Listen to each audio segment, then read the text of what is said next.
Welcome to Penrose Learning, where we make understanding easy. In this video, I will explain how to use a PS4 controller on an Xbox Series X. While not natively supported, you can easily bridge this gap with a simple accessory.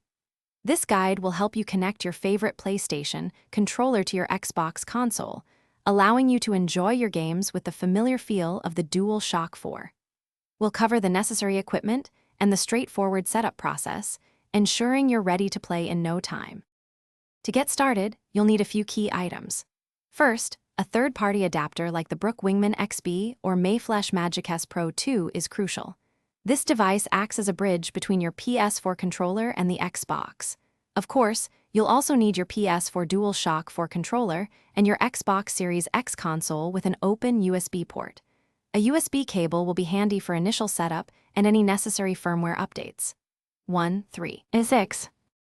Connecting your controller is quite simple. First, insert your chosen adapter into an available USB port on your Xbox Series X. Next, use a USB cable to connect your PS4 controller directly to the adapter. This usually initiates the pairing process.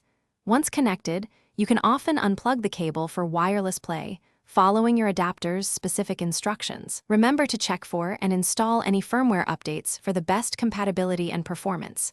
1, 3, 8. While generally effective, there are a few things to keep in mind. You might experience a slight input lag, usually between 1 and 8 milliseconds, which could affect competitive gaming. Also, some Xbox-specific features, such as impulse triggers, may not translate.